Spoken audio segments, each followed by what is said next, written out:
Welcome back to The Person Everyone Needs. I am Webb, and I'm going to take a few weeks now just to kind of tell my personal testimony, my personal story of how God has led my life and the different people that the Lord has brought into my life to make it what it has been.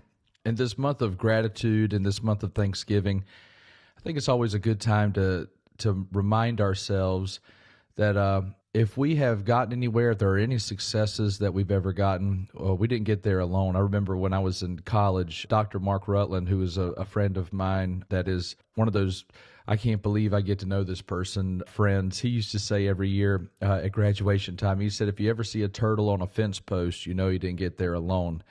And I think we need to keep our mind on that often, that every success we have found, every place that we get, every moment of positivity that we ascribe to, aspire to, first of all, we can't get to those high successes without people around us. Secondly, if we have attained any success, we didn't get there by ourselves. And so I just want to tell you about my journey and some of the people that impacted me over the next few weeks. I also, since we're on this idea of Thanksgiving, because we're in the month of November, I also want to mention that it's also the month of Veterans Day. And I am abundantly thankful that I live in a nation that has protected the freedom for me to worship whatever I want to, however I want to, that those freedoms have been secured by the blood of men and women who have served our nation. And I'm just abundantly thankful to live in America. I am proud to be an American. And I'm so thankful for those who have secured that. So if you've served in the military, thank you so much for your service. We honor you, we love you, and we are thankful for you for all that you have given us by serving and protecting us and keeping us, as of now, the strongest nation in the world, protecting the freedoms of each of us.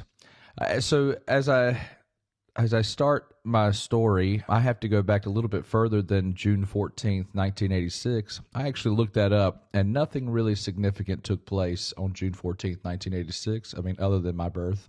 It's pretty significant to me, at least.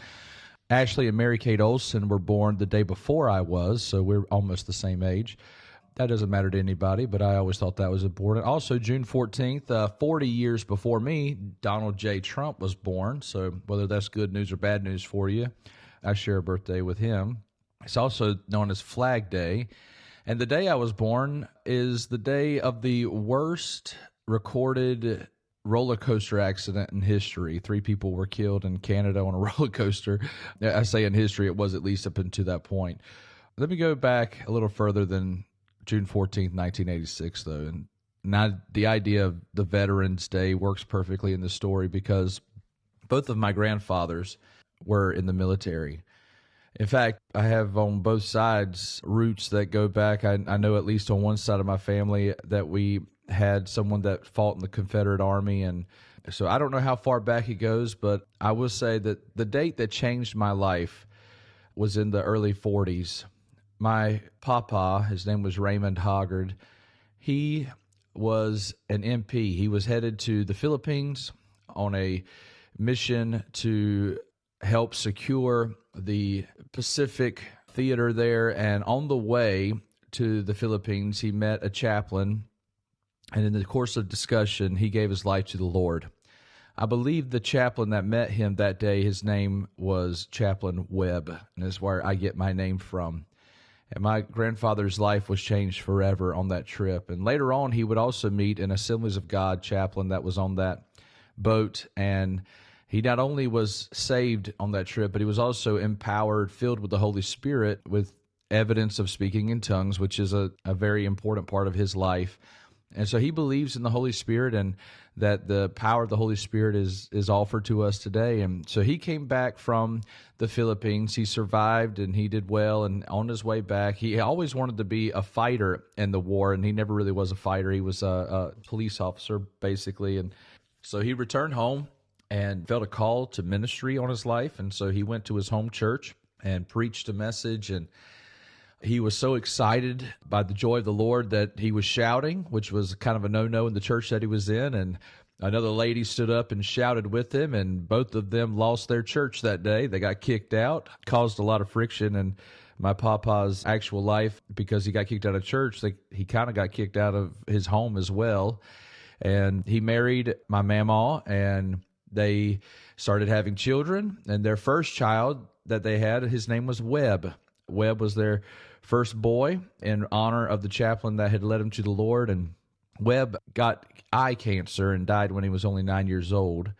And so my Uncle Webb that I never got to meet, I've seen his gravestone, and I'll tell you that was something that kind of made a mark on me as a child, was looking and seeing my own name on a gravestone. I don't know, that was just one of those things that kind of laid heavy on me. But my grandparents, they got saved and they began to minister in churches. And then on the other side of my family, that lady that shouted and also got kicked out, I believe that was my great-grandmother.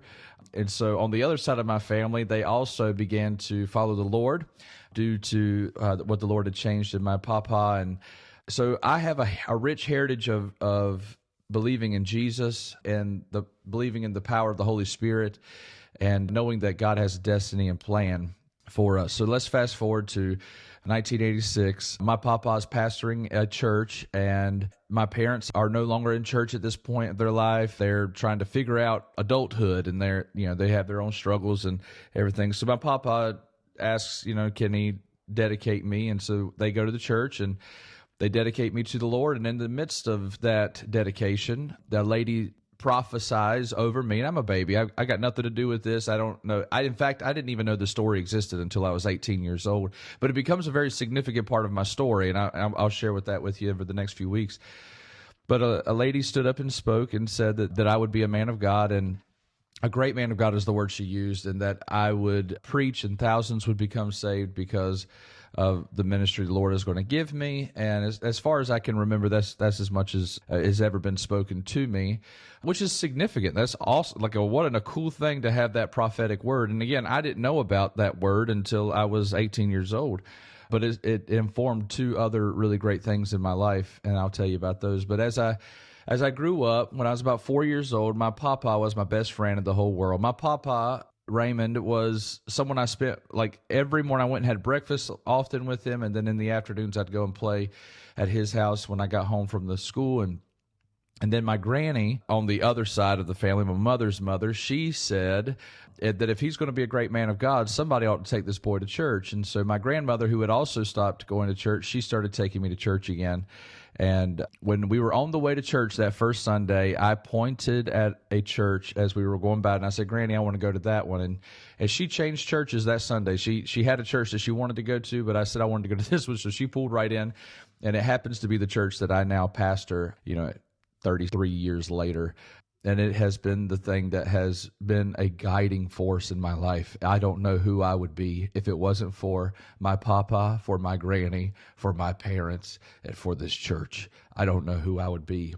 It changed my life forever. It's why I believe in the church. It's why I believe in the Word of God. It's why I believe in Jesus. Because I, from a very early age, had an understanding of a sense of destiny. When I was about 3 years old, she started taking me to church. I gave my life to the Lord when I was about 4, and I began to pray every single week that the Lord would save my parents. And when I was 7 years old, when I was 6 years old, I lost my grandfather, and he was my papa, and he was like I said, he was my best friend. And I went through a season of darkness. My mom even calls it depression. As an early child, I guess I was a deep thinker, and so I really struggled with that. I even remember to this day being at the funeral and just not understanding Papa wasn't coming back. I remember the night that he died. I remember seeing my dad's face. It was the only time I could remember as a kid him showing any emotion whatsoever, and he was visibly upset. And it could have been mostly just the awkwardness of everybody wanting him to feel something, but I'll never forget that feeling, and it never left me.